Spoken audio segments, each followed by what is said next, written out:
so many. All of a sudden it's yelling at me, recording in progress, God.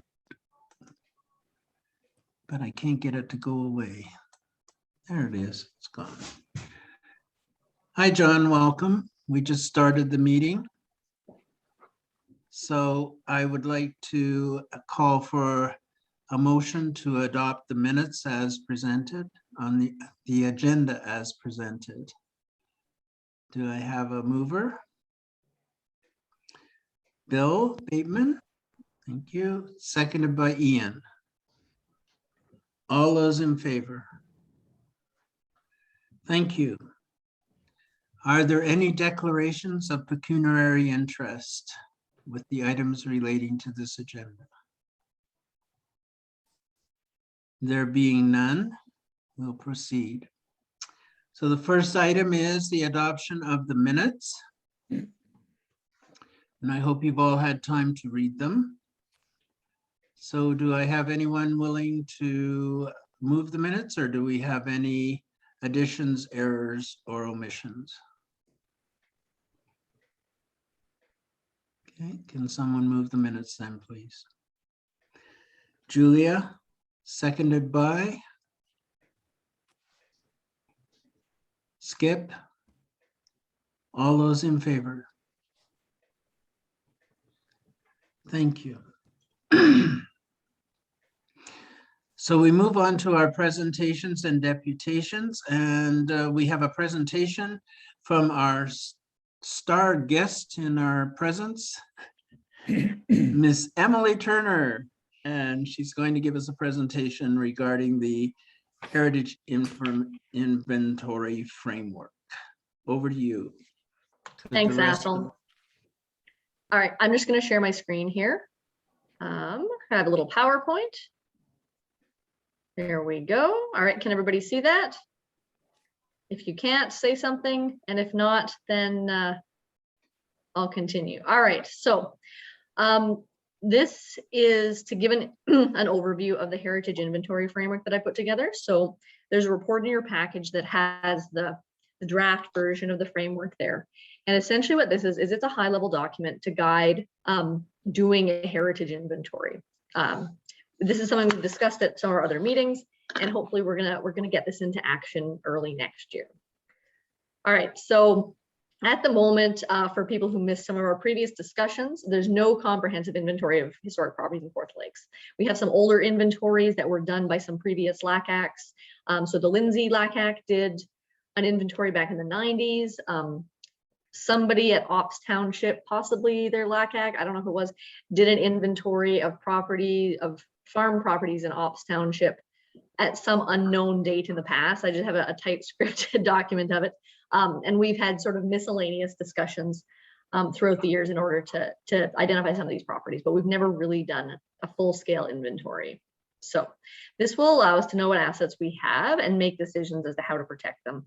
So one of the biggest challenges we have as a committee and as the city in general is we just really have no idea what the scope of our historic properties are. There's lots of them, but we really don't know where they are or what they're doing or who's doing what with them. So there's a few outcomes for inventorying. So the first one is to identify properties for listing and designation, which is the obvious one. So that would be Part 4 designation, or also for the identification of potential future heritage conservation districts. The next is to inform planning policy and development review. So we have quite a few planning policy initiatives underway now or that are coming forward in the next few years. And we would like to have a much more robust heritage focus in those. Things like our municipal comprehensive review, which is an update of the official plan, will be coming in the next 5 years. The urban zoning bylaw consolidation and having data on what heritage properties are there means that we can have better heritage policies. And also to inform capital project planning.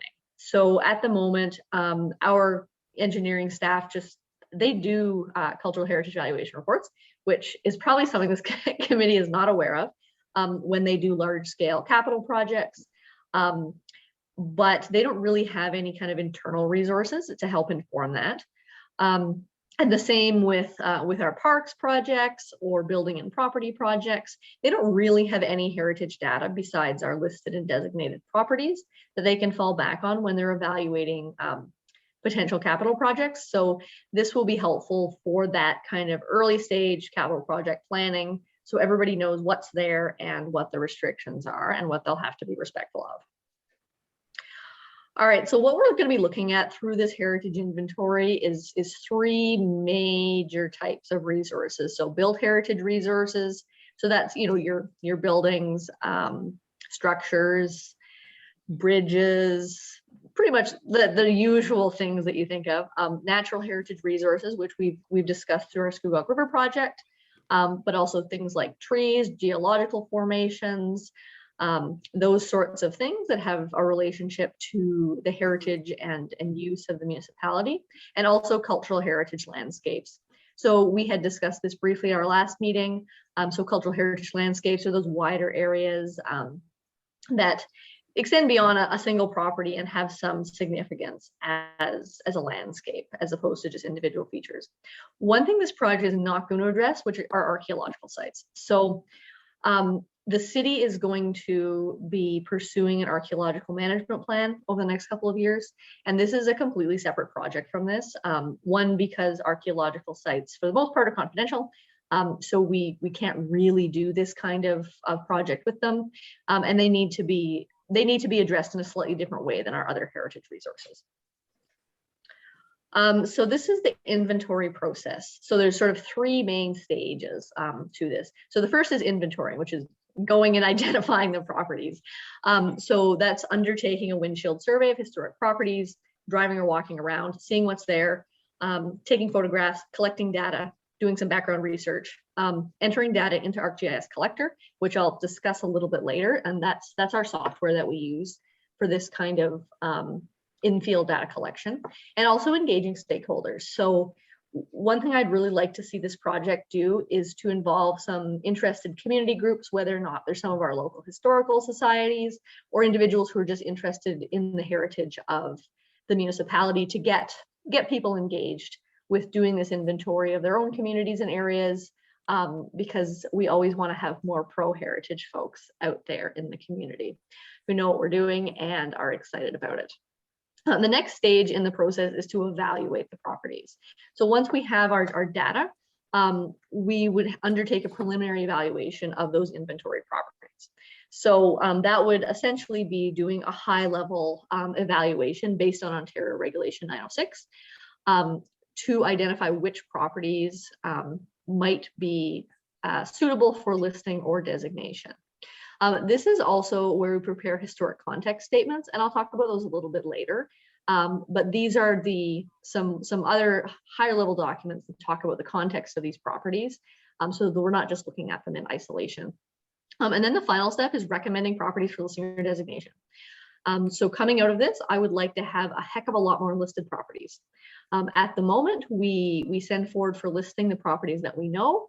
You know, properties that I'm aware of, properties that people on the committee are aware of, but they really don't represent the scope of properties that we have in Fourth Lakes. So I'd like for this process to really beef up, particularly our listing properties, and also provide a platform for more proactive designations on the part of the committee. So Arcgis Collectors. So this is how we're going to do it. So Arcgis Collector is a mobile app, and it can be used on tablets or phones, and it feeds directly into our existing city mapping database. So during our during the Heritage Conservation District property survey, Ian and I tested it when we were out there, and it works extremely well. So what it does is it records the exact locations of properties, it records photographs, and you can input data into it as well. And this all goes directly into our mapping system. So instead of writing it on paper and me having to type it in afterwards, which is extremely time consuming, and to be perfectly honest, it's a huge waste of my time. This means that people who are out there whoever's doing the data collection just puts it directly into our system. It's really user friendly.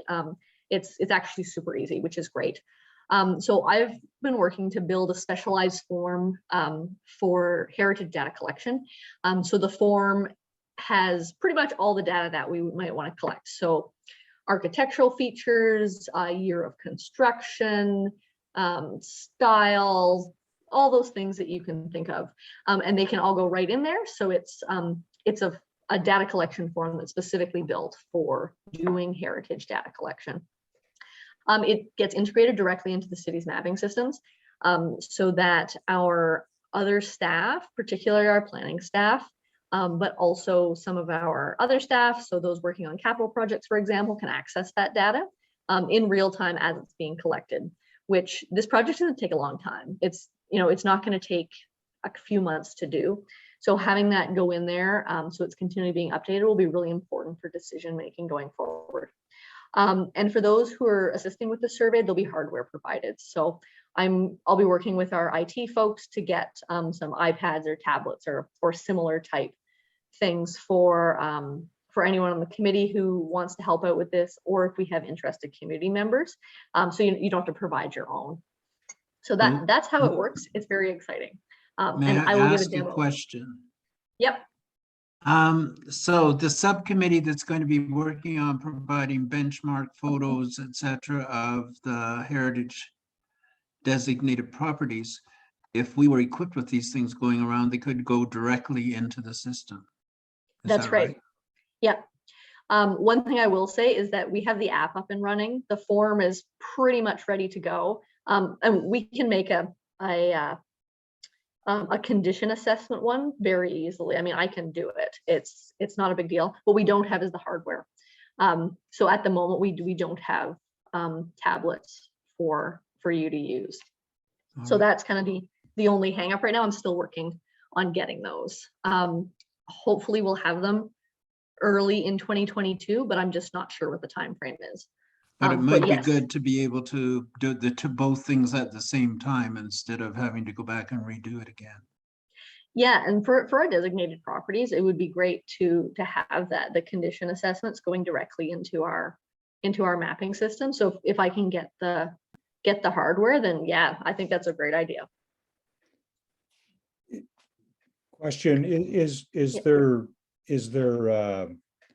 some legal reason that you can't use the app on your own equipment if you have it available, or?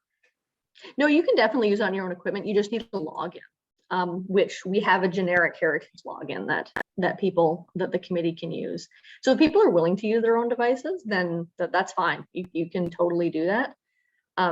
You just need the login information, which is, we already have that. So that's good to go. Okay, so if somebody wanted to start out with this, if we're on one of those committees, it'd be available. We just have to contact you for login. Yeah, if the subcommittee doing the condition assessment work wants to use this, we can all get together and I can show you how to use it. It's actually really easy. So it's meant to be used by people who don't do GIS all the time. So yeah, it'd be great. We can definitely do that. Julia? So my question would be just then, if you, for example, did it on your phone, does this application take up like a lot of memory, or is it, how does it work? It does take quite a bit of memory. So it's, how it works is so there's two things. One is the photos take up quite a bit of memory. So the photos get stored directly on your device. You can delete them once they get uploaded to the city system. But it does take a bit of memory to store the photos. The other one is with data. So you can do it with your data on or your data off. And I would always recommend doing it with your data off. It's a data intensive app. I would not want to be paying for data to use it. But we can set it up in such a way that it doesn't use data and it just syncs with Wi-Fi. So when you get back to the Wi-Fi, it'll sync with that. You just have to make sure it's set up in that way. question, Emily. For sure. How do we square this with privacy concerns? So it sounds to me as though we are taking photographs of eligible, I guess, things, places, and putting them on a database. Are we asking permission? Are we telling people that they're on the database? How does that work? So in terms of photo privacy, this is something that I've touched base with our city solicitor about. And legally, we are able to take photos and put them on the database without getting permission from the owners. Any photos that are taken as part of this project become property of the city. So the corporation of the City of Court Lakes holds copyright for them. One thing that I do want to do with this project is do some public awareness about it so that people know it's happening. So do some public engagement, let people know that we're doing this project generally. But just because of how many properties are on Court Lakes, it's not really feasible to request permission. And to be honest, we don't have to. We checked this out in a previous location, and we were told that we were by legal, that we were entitled to take as many pictures as Google does. So that pretty much gives you the permission to fly a satellite over and take pictures if you wish. The privacy thing is, I guess, no longer in existence for our personal properties. I know that on one occasion I went on Google Earth and could see a picture of my kids playing in the backyard in Thailand. So I think those things are already a thing of the past.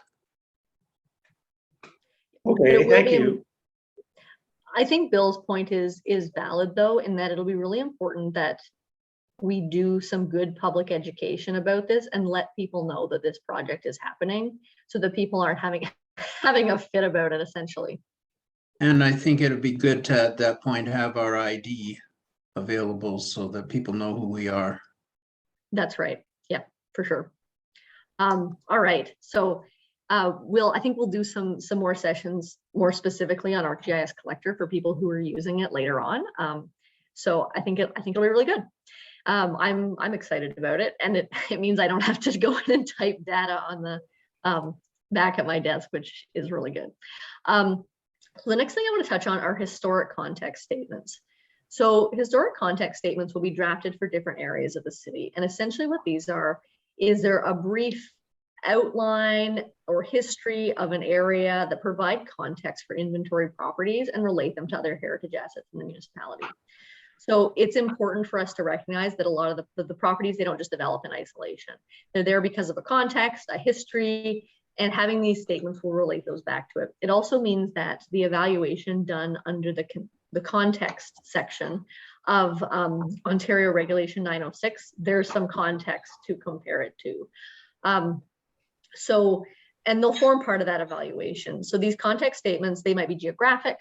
So for example, the town of Lindsay will have its own context statement, or thematic. So like the lumber industry will have its own context statement, and properties can relate to more than one of them.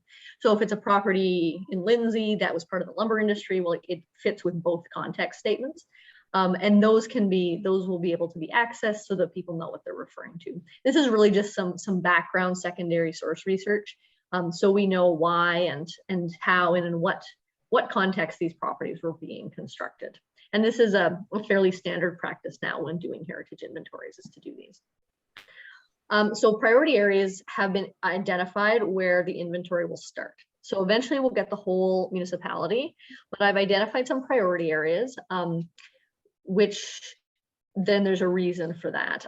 So they're the 5 settlement areas. So Lindsay, Bobcaygeon, Fenland, Woodville, and Omemee. Properties on the water, churches and schools, and properties that are known to predate 1850.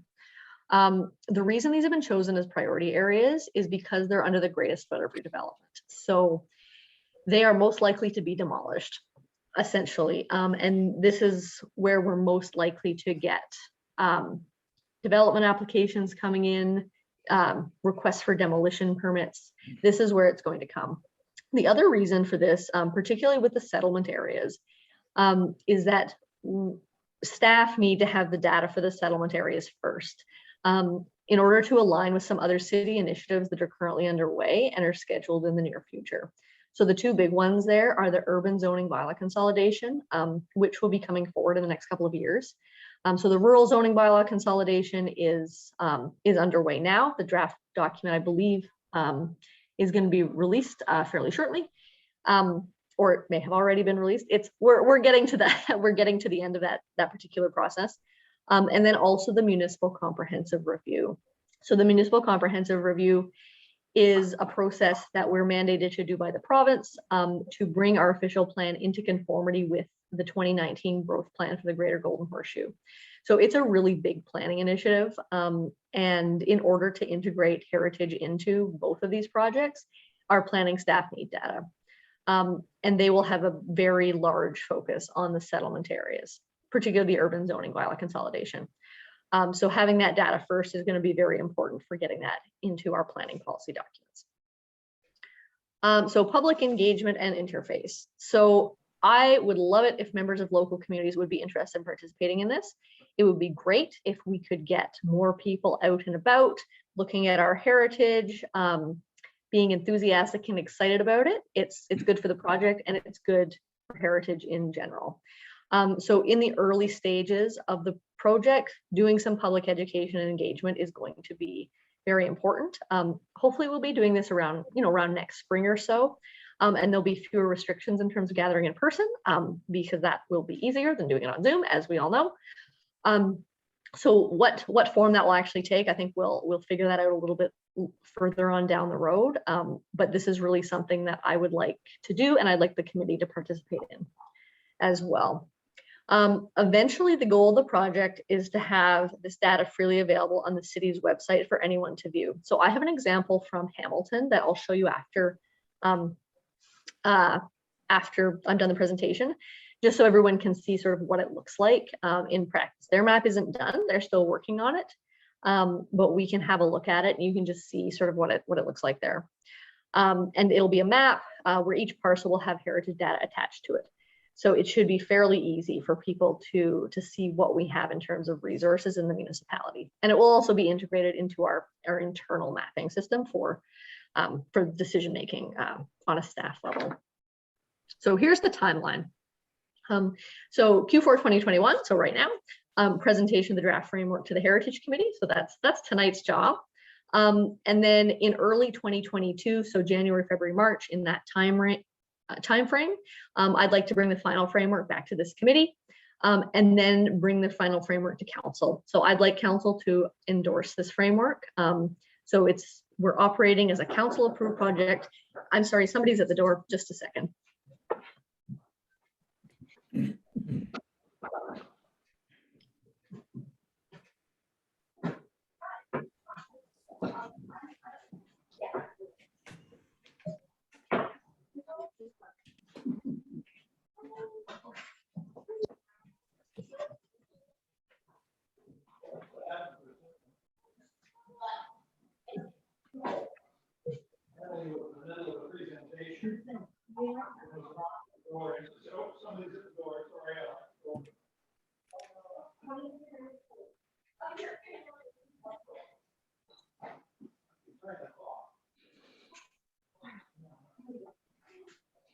There you go. All right.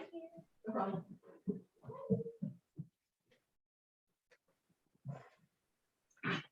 Sorry about that, everyone. Just the kid who lived next door showed up. Okay, so where were we? Okay, so presenting the final framework to council early sort of winter next year. Looking at the spring, so April, May, June, doing some public engagement and starting that inventory process. And then we inventory for probably the next 5 years. I suspect that that's how long this is going to take. So it's not a small project. By probably 2024, and this is really just an estimate at this point, I'd like to have that public mapping interface available. The data set won't be complete, but what is there, we'll have it up so that people can see the work that's been going on. And hopefully by 2027, the inventory will be complete and the full mapping will be available to the public. It sounds kind of crazy to think about 2027 now, but realistically, that's what the horizon for this project is. All right, so that is the presentation, and I'm briefly going to show everybody the Hamilton map so you can see it. Okay, sharing the screen. There we go.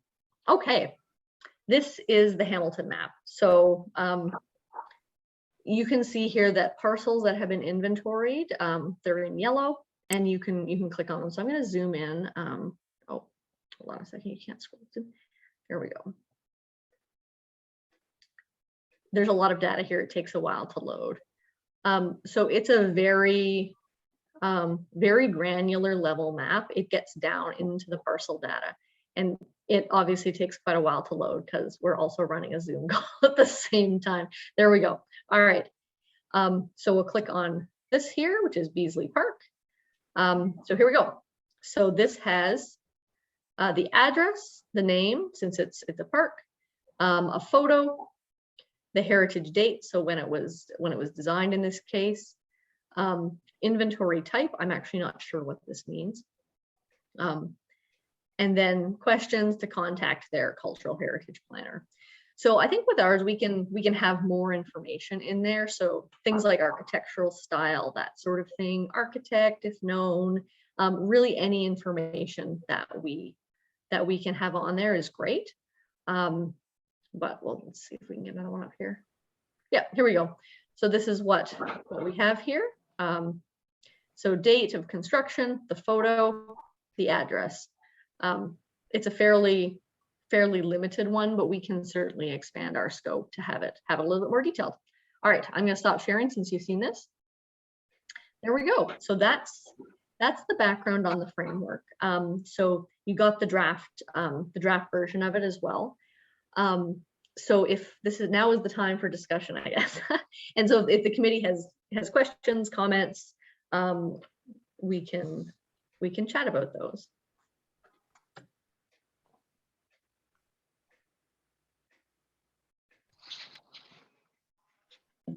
Anne?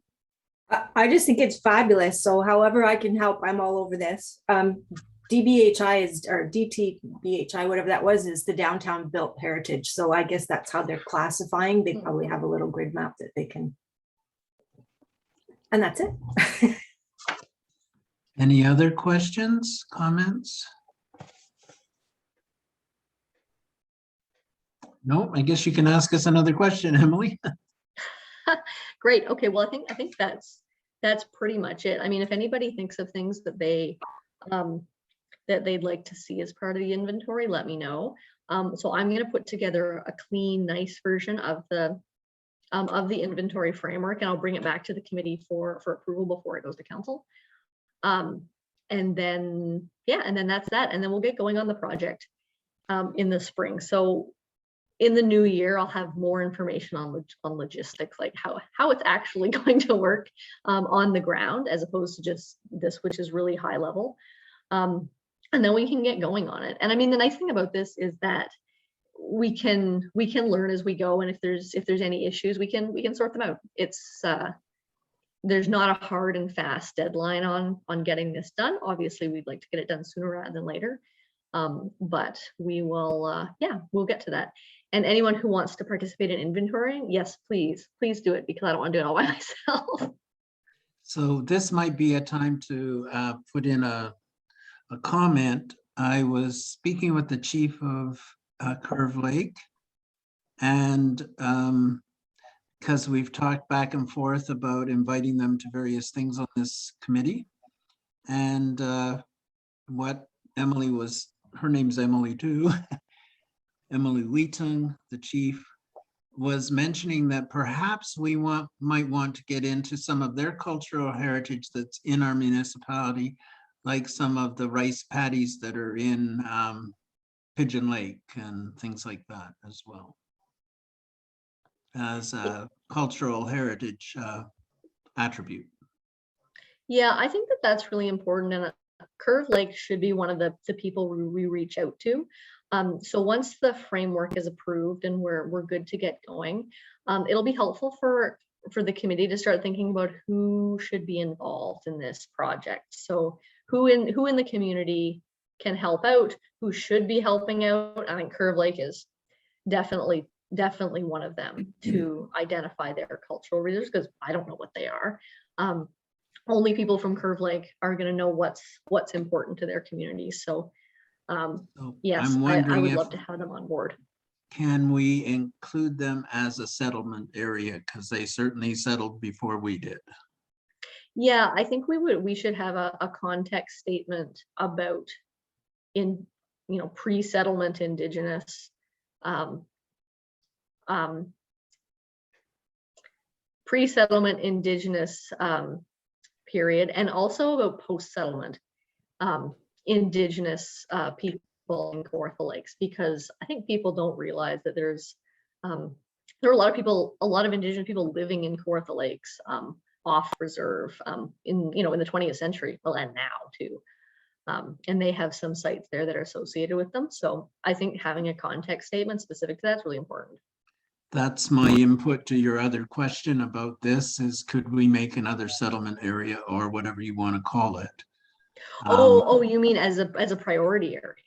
Yeah, okay. Yeah, I think that's a good idea. It should be fairly straightforward to do that as a reaching out to Curve Lake. Yeah.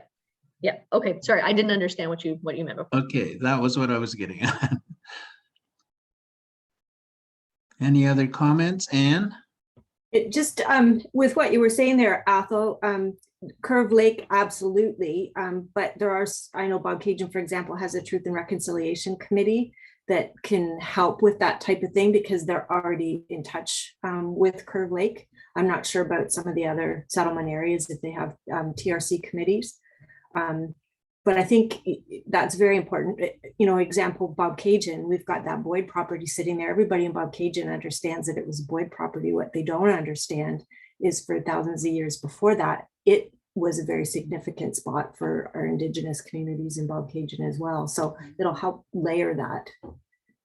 So that's a beautiful point. Thank you, Athol. Thank you. Anyone else?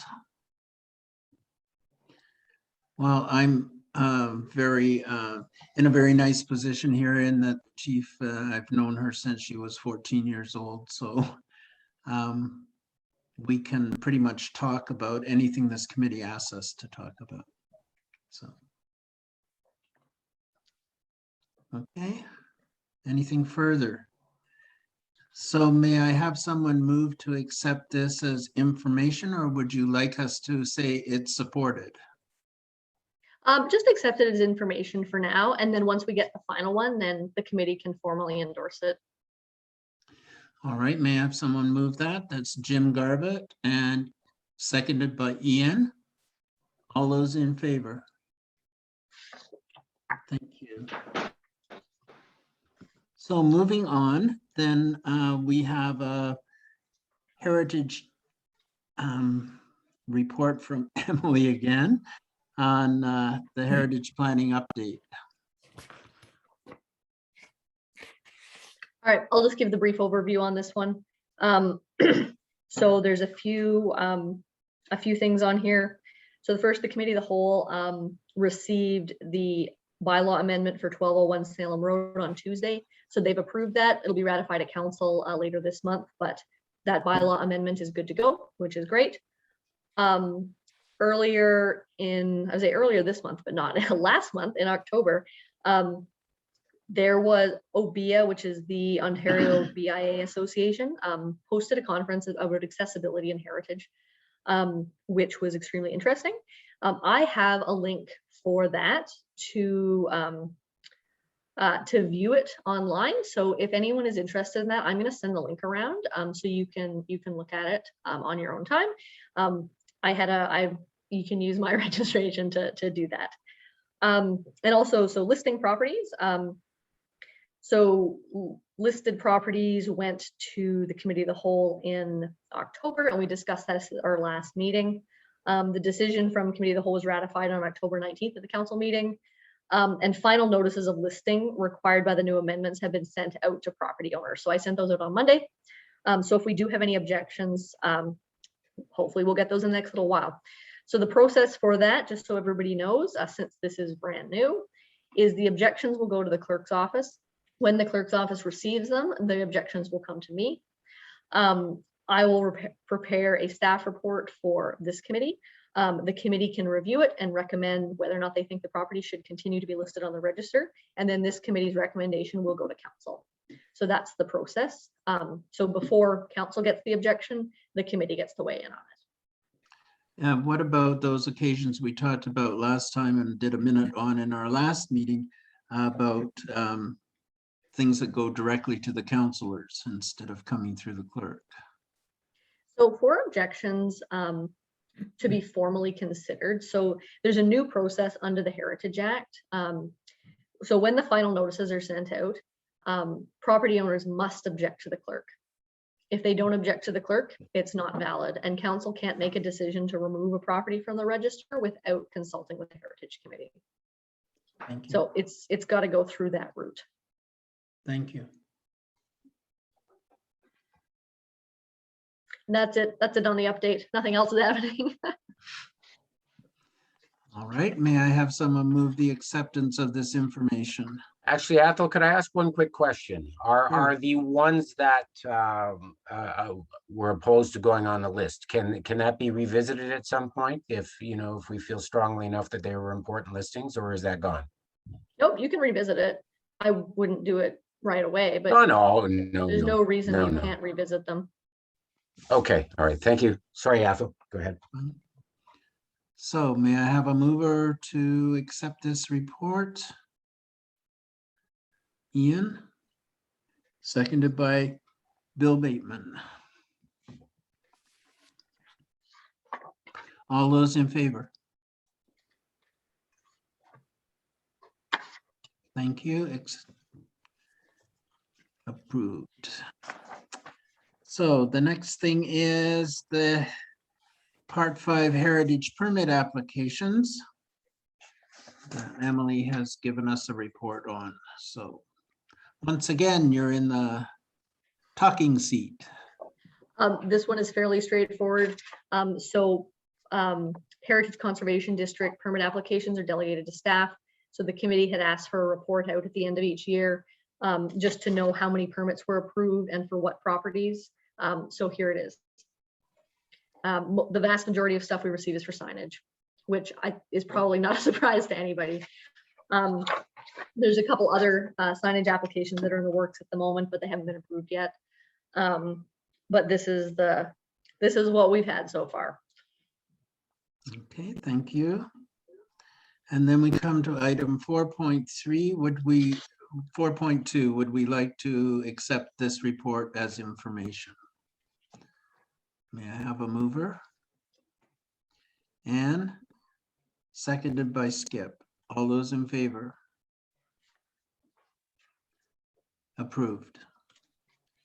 So moving on to 4.3, which is the proposed meeting dates for 2022.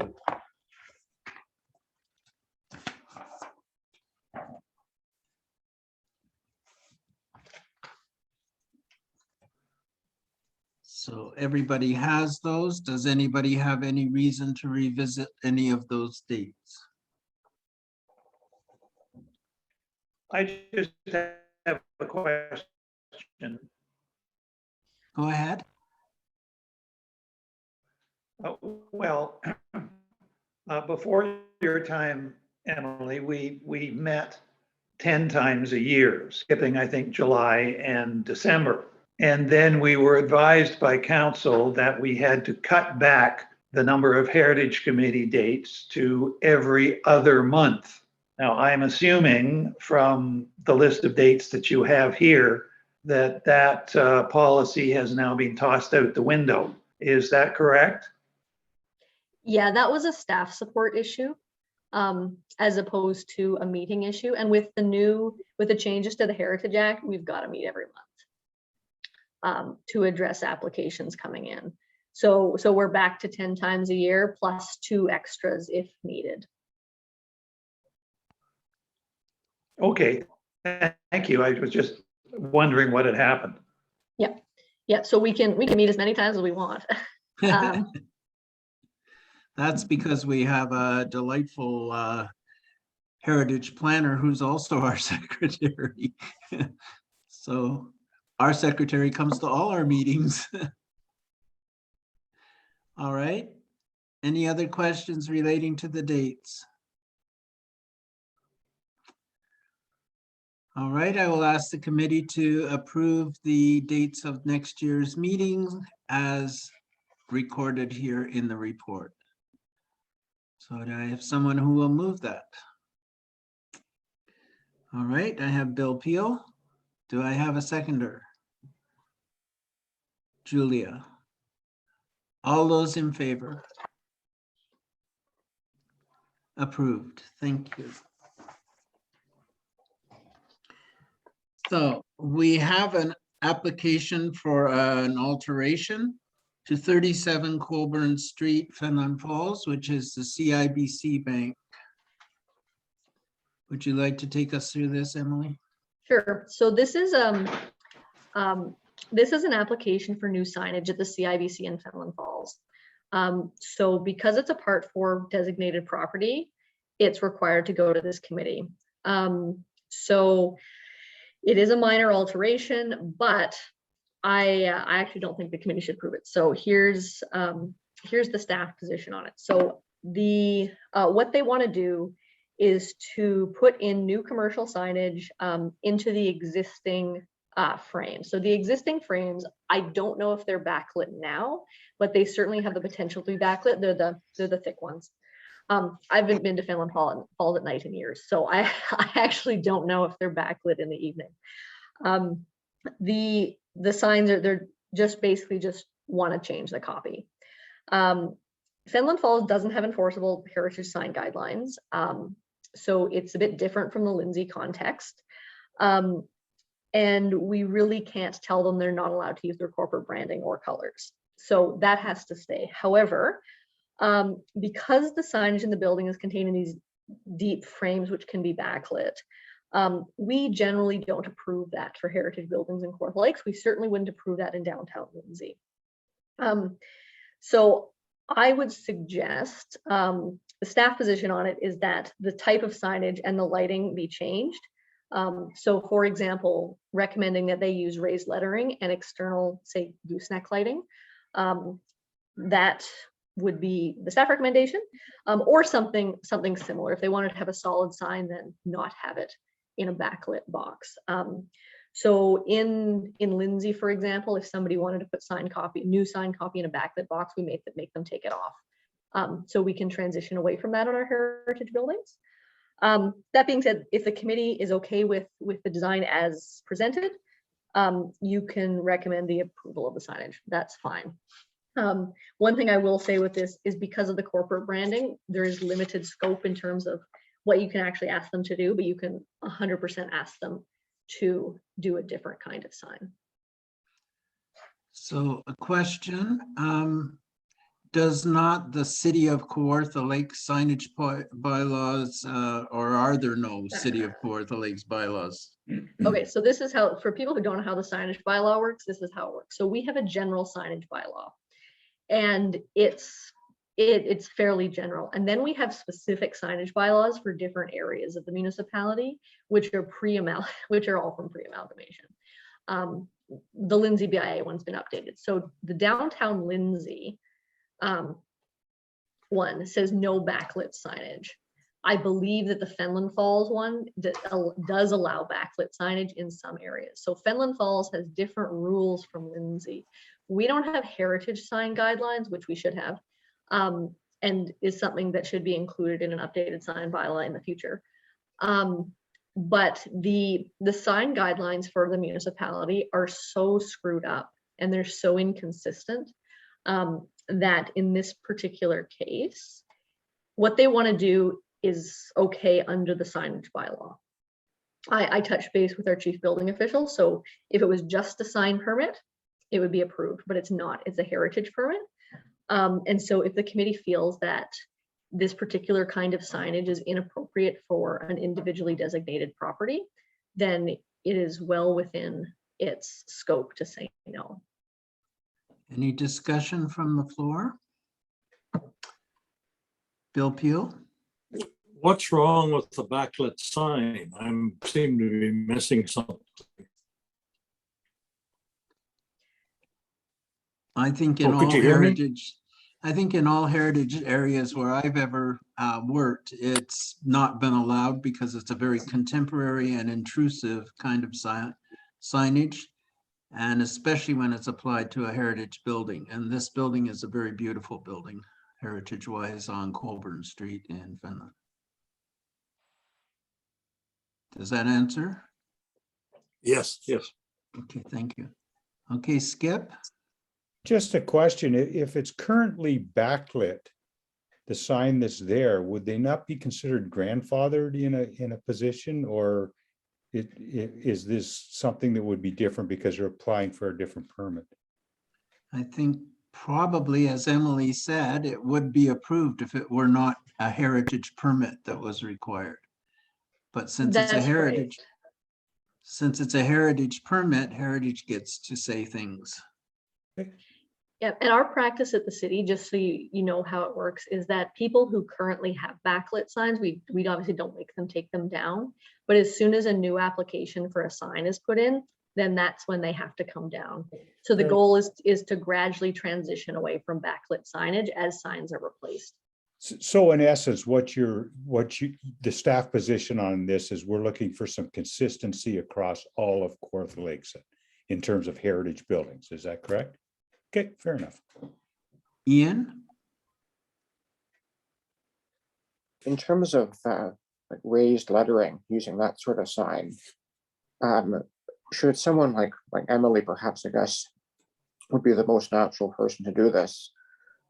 Should some conversation happen with CIBC and ask, is there a way that a raised, I call it raised relief, but the raised lettering with that new square logo can be incorporated? Like, is that a conversation that could or should happen?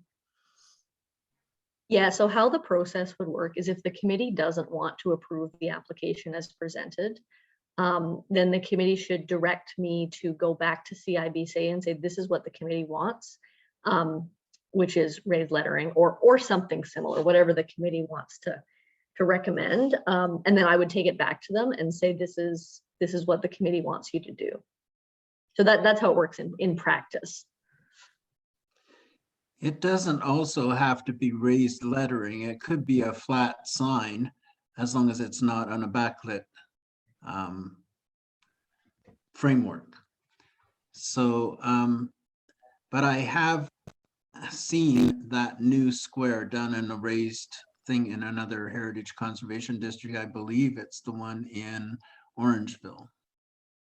I'm not positive because it's just in here, but I believe it's the one in Orangeville.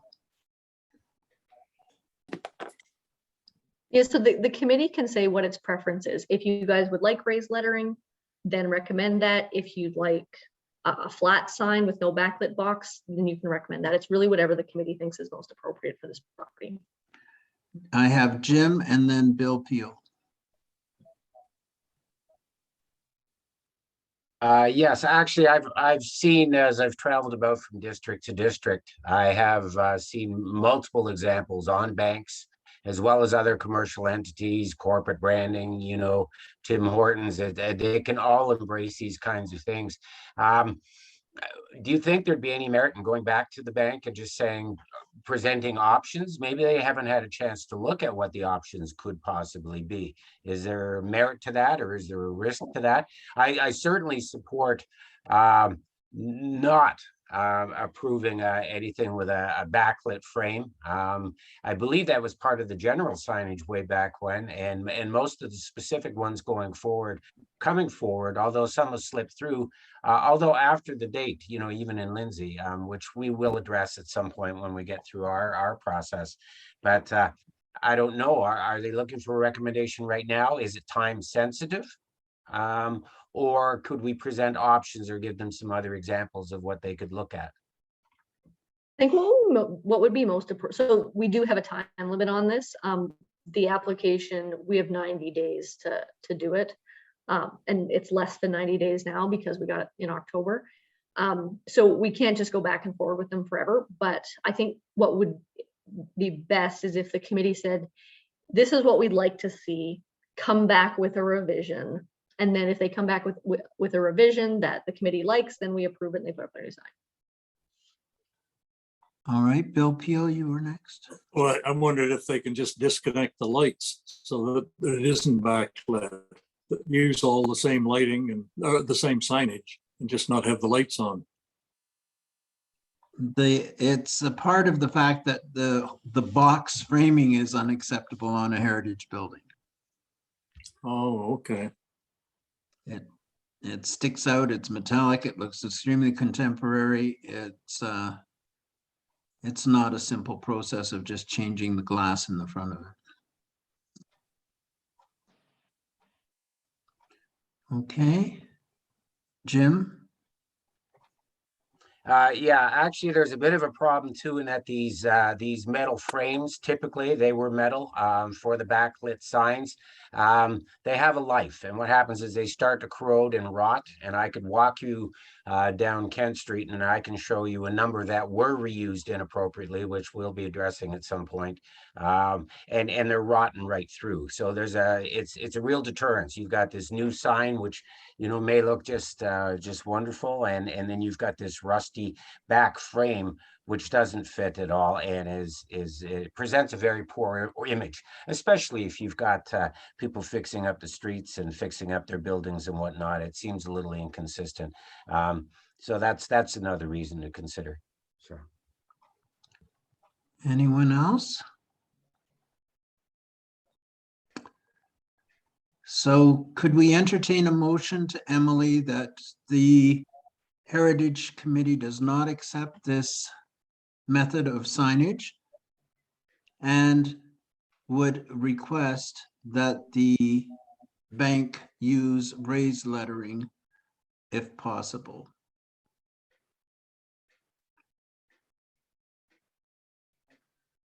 Jim? You'll move that? Anybody second it? Julia? All those in favor?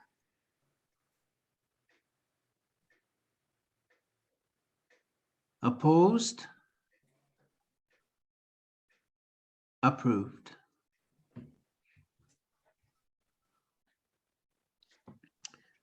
Okay, moving on then to item 4.5, which is correspondence.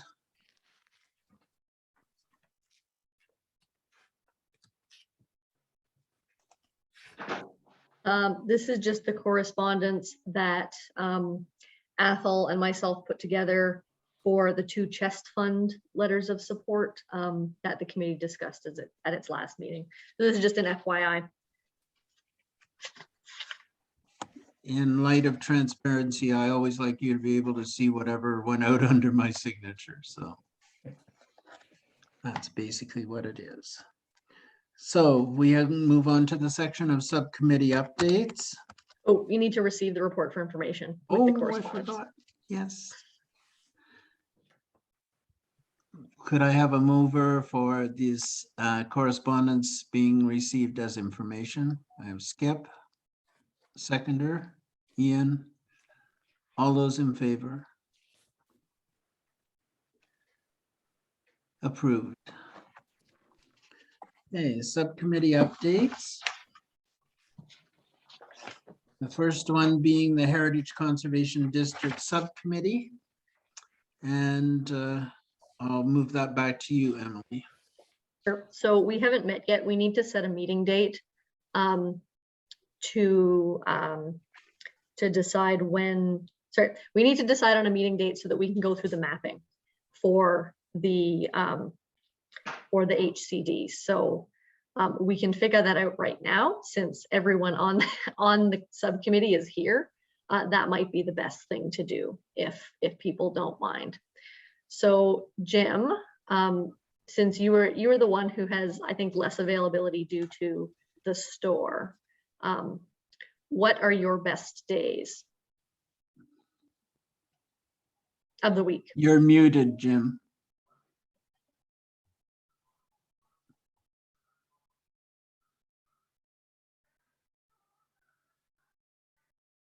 Okay, there.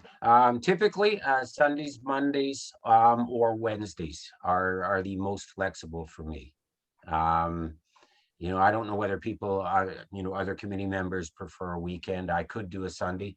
So I would think that Mondays or Wednesdays are best, but I could fit in a Sunday if necessary. All right.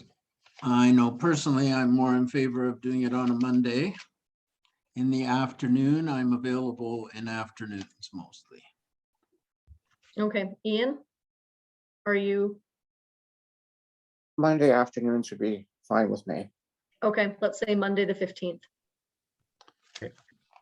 Of of November. November. November, okay. 2 o'clock? Yep. And we'll Where? sort out logistics after. Good, okay, we have a date, excellent. Okay.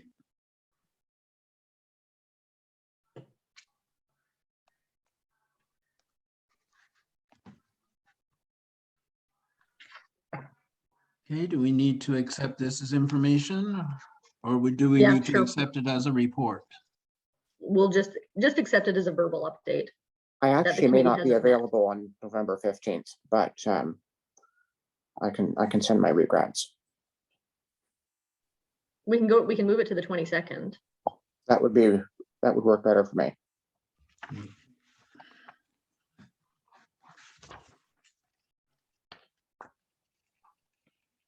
Okay, November 22nd at 2.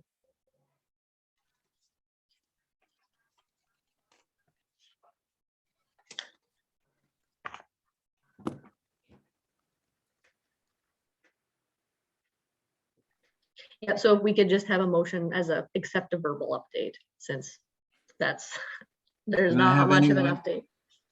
Do I have anyone who will move that? Jim, seconded by Ian. All those in favor? Thank you, approved.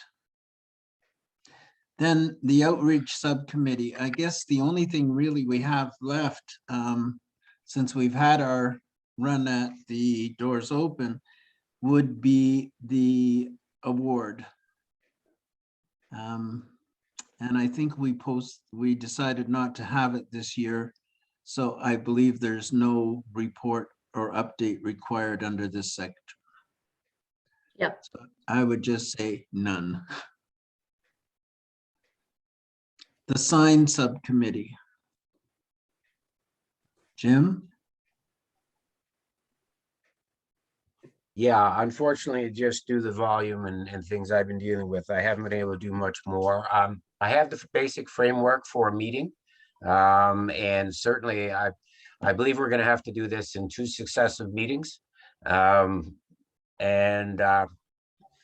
just trying to figure out when we can fit this in. I was going to try and slip it on the 15th since it opened up, but it's important too that Ian be there because he's involved in that committee as well. So I'm open to suggestions as to a meeting date. And that would have to be a Sunday or Monday because the store is open all other days through the week, and it's probably the best place to meet. I can accommodate everybody that wants to attend. What do you think, Anne? Would you be available on a Sunday? I can't hear you. You're muted. I could be, it depends on which Sunday it is. What about you, Ian?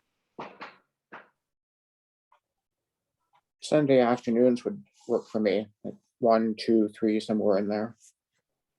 So how about doing it on the 14th at 2, Jim? I believe I'll that's a good target. Let's target that. I'll be away that weekend. Oh, Probably the 12th to the 15th or thereabouts. all right. So can we consider doing it on the 21st, Anne? That's Mingle and Jingle weekend in Bob Cajun, and I don't know how much volunteer time I'll have that weekend.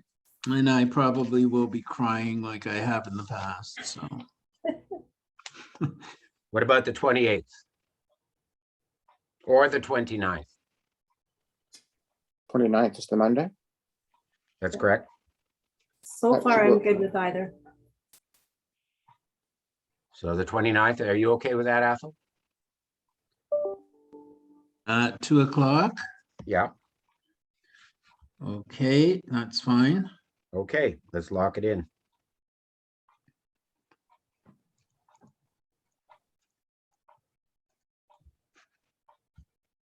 So that's at the store. Yes, yes. 31 Kent Street West, so. And that's for the committee, but if there was anybody else that wanted to attend, by all means. All right. Or Can if we- you have any other suggestions or input that you would like, any concerns or thoughts or questions about the, signage or the signage bylaw, if you could get them to us, then we could discuss them. Thank you. Can I have someone move the acceptance of that report? Ian? Seconded by? Bill Bateman? All those in favor? Thank you, approved. The Pickerel Point Cabin Subcommittee, unless you have something to tell us, Anne, the counselor isn't here and he sort of chairs that committee. No, I haven't been updated at all. The only meeting I was ever asked to attend was the one at with the TSW folks, just about 15 minutes before the meeting. So other than that, I really haven't been involved much in this project. So we should then just put in the minutes, no report. Okay, the Designated Property Subcommittee, it hasn't met yet. So I'm wondering, now that we have this other piece of information about the GIS, Emily, whether we shouldn't do that meeting first to the Designated Property Committees Subcommittee? Sure, yeah, I can hold a training session with everybody, so you know how to use it. And then you can go from there. So I think I'll leave it to you then to do that, and at the first subcommittee meeting, we can appoint our chair for that. Yeah, I'll reach out to everybody, and we'll sort out the GIS stuff. Okay, so I think we'll leave it at that. So could we accept that as information to the committee? Moved by Julia, seconded by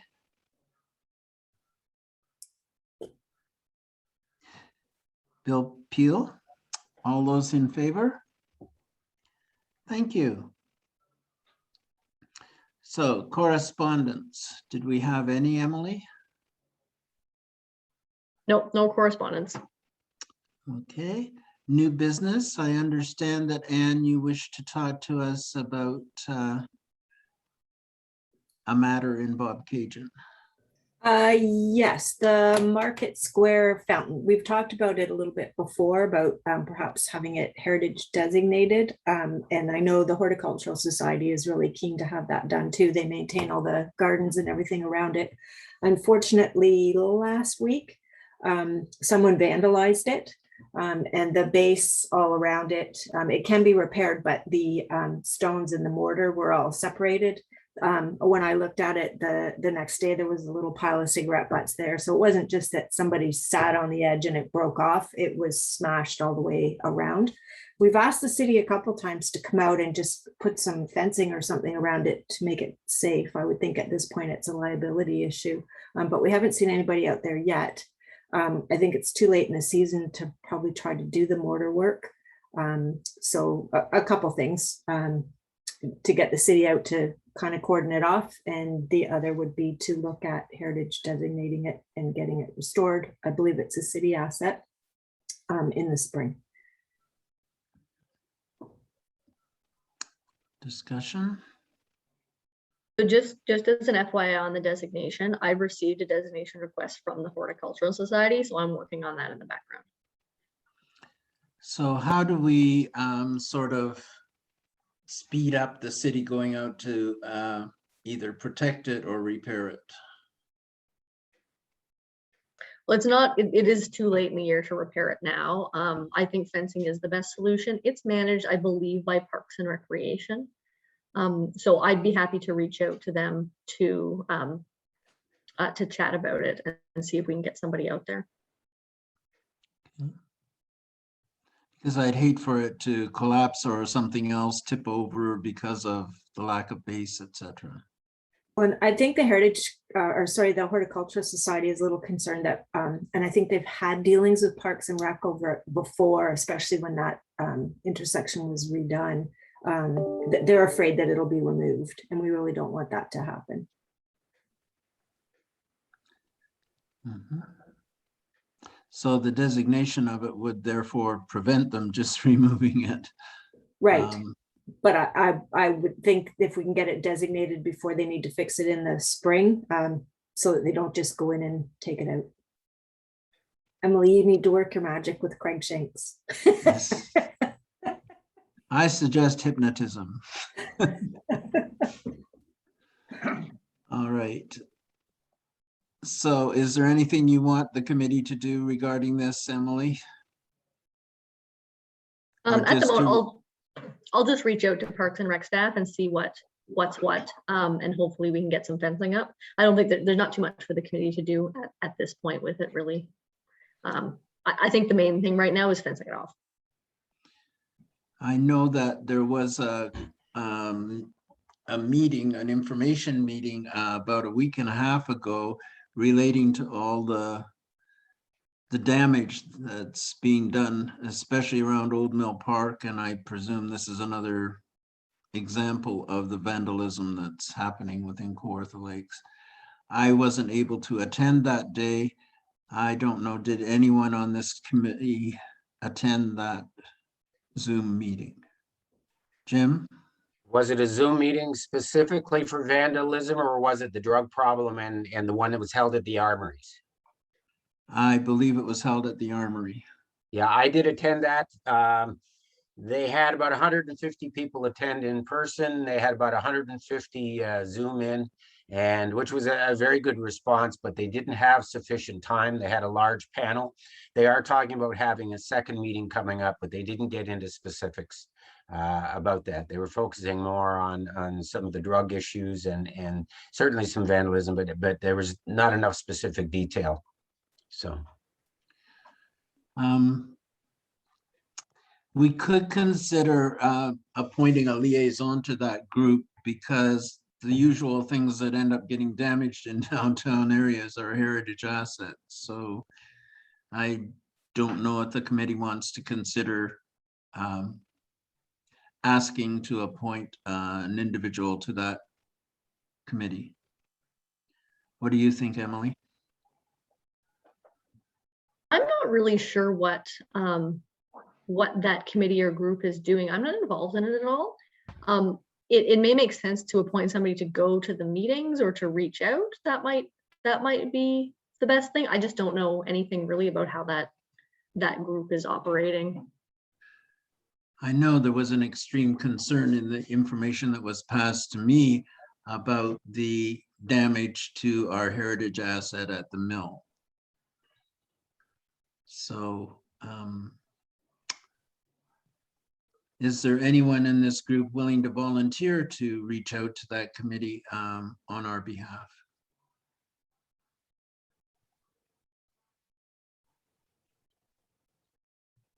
All right, we'll leave it at that then at this moment.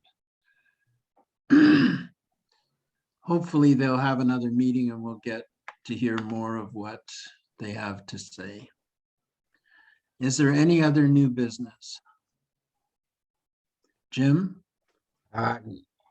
yes, I had an individual reach out to me I've had two individuals reach out to me, and they were saying that there's work continuing on at the old Grand Hotel, and that, although the restaurant is open and doing well, and I'm hearing good things about that.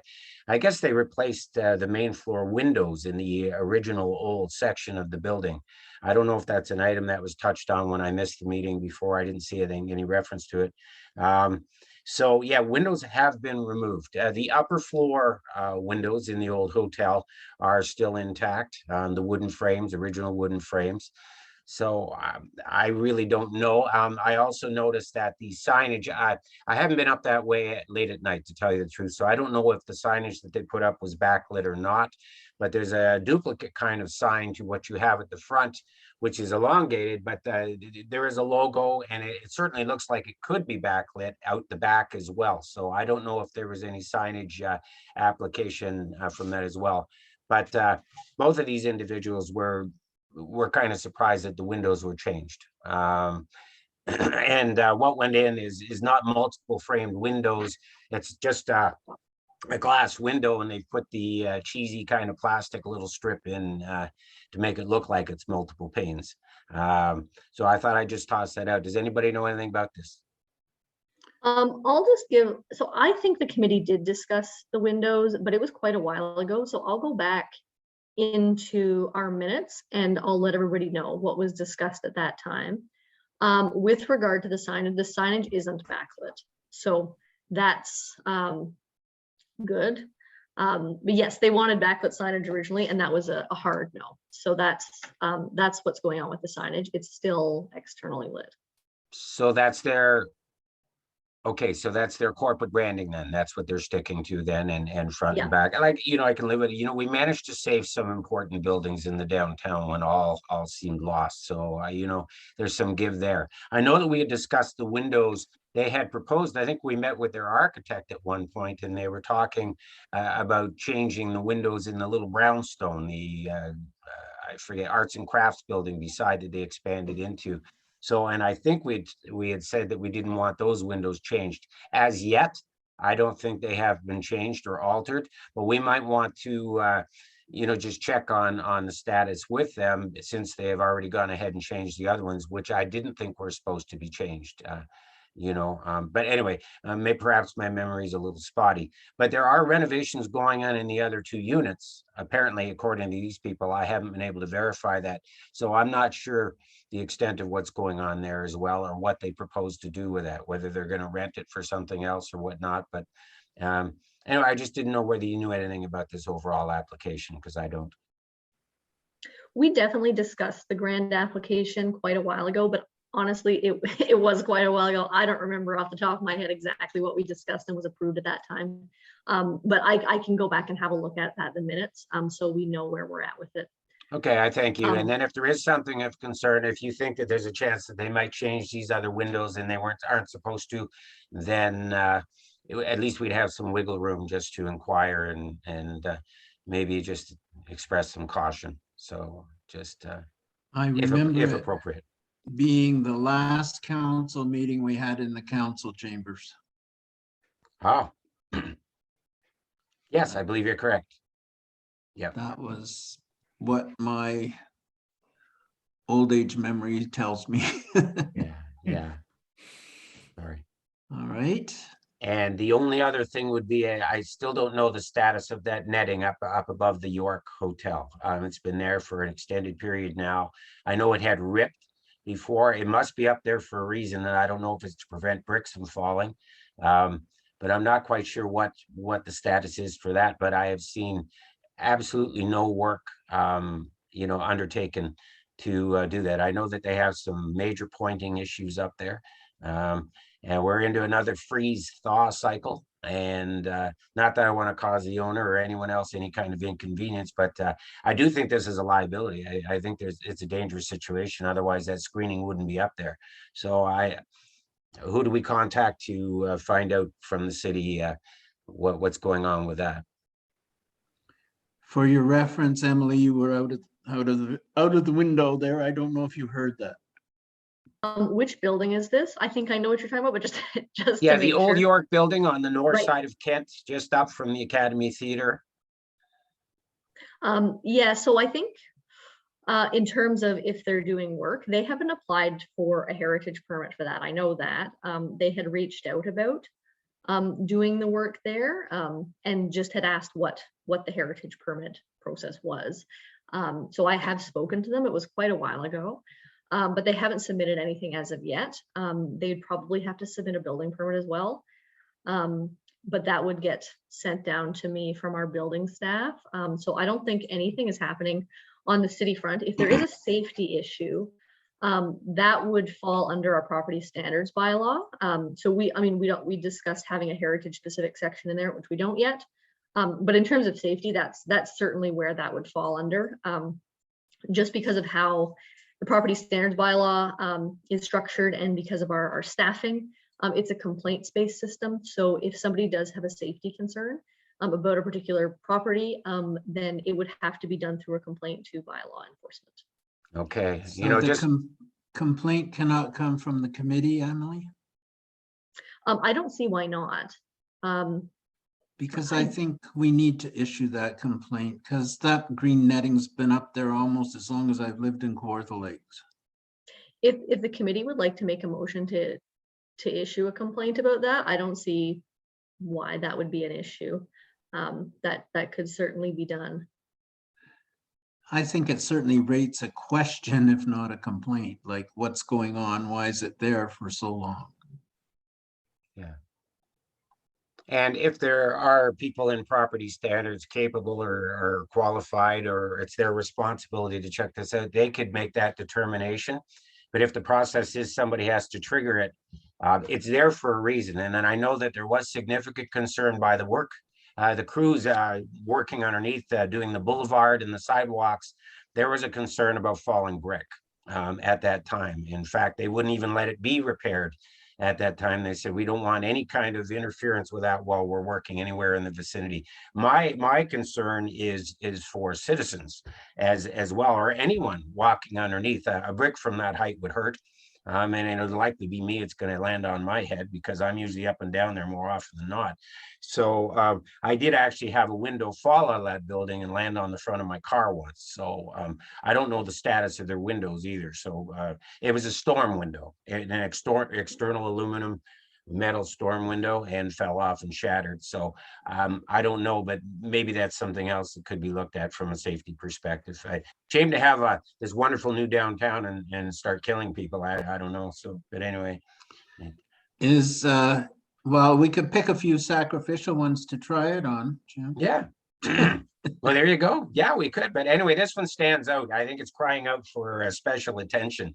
And again, not to cause anybody grief. There's no malice at all. The reason was I wasn't even thinking about it. I've grown so accustomed to it. You know, it's almost like a decorative feature, and it shouldn't be. But somebody had mentioned that to me as well, saying, well, you know, is this ever going to be fixed? You know, and I don't know. I thought I'd just pass that on. So Would you like to make a motion, Jim?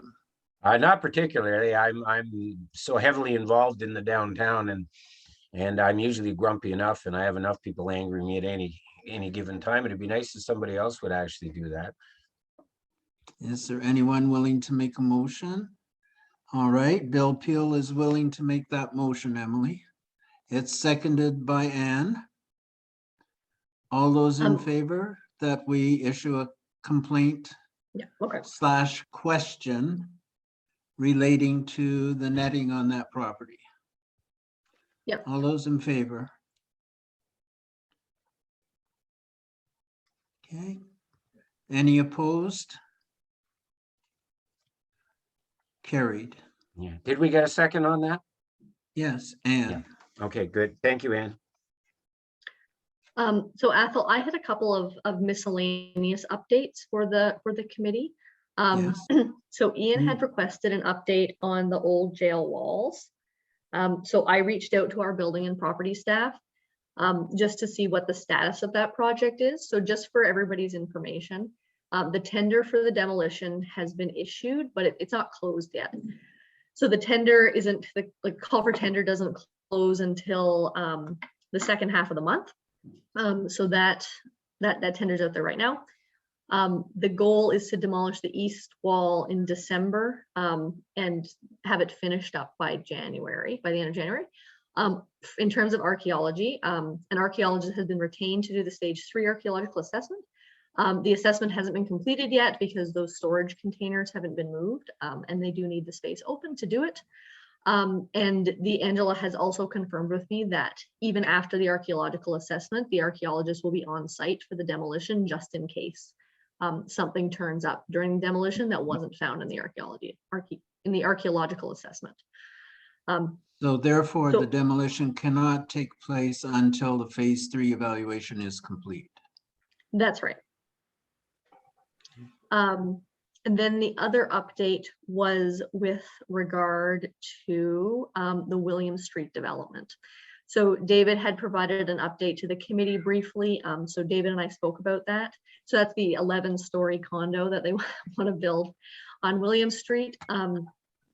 So at the moment, staff are in discussions with the applicant about that particular file. And we're hoping that the applicant will bring back a new and revised proposal that integrates the Heritage Committee comments as well as a variety of other staff comments with that particular one, so that they'll resubmit it. Once we get a resubmitted application, the committee will see that again to provide comment on that. And then it will go to the Planning Advisory Committee for approval or not for approval, depending on what they actually propose. So at the moment, we don't really have anything to do on that. I mean, there's staff work going on in the background, but the committee will see that application again once we get hopefully a revised proposal. We don't have a timeline on that. I don't know when that's going to be. It'll be in the new year at some point. All right, anything further? Not from me, that's it.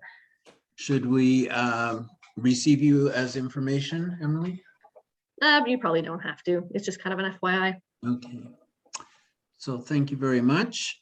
I would Jim? Sorry, I just, somebody also called to my attention, actually earlier today. The development right on the river, is there any information available on this at all that would be significant enough to call our attention as a Heritage Committee or something that would be coming our way? What development is this? It's actually just down from the St. David Riverview location, from what I'm hearing. And I guess there was a strip along the river right along Logie Street. And somebody mentioned something about,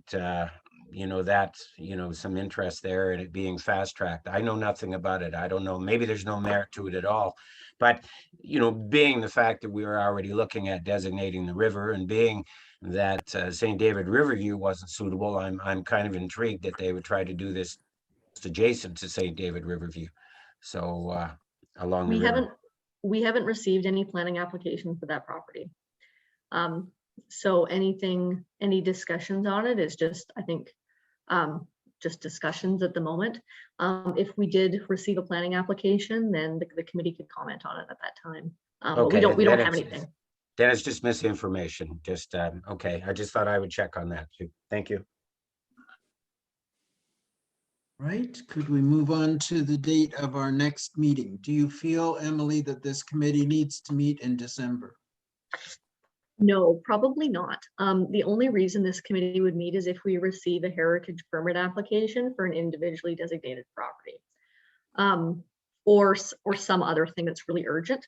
So I think at this time, we should just aim for January. And then if something urgent comes up, then we can call a meeting for December.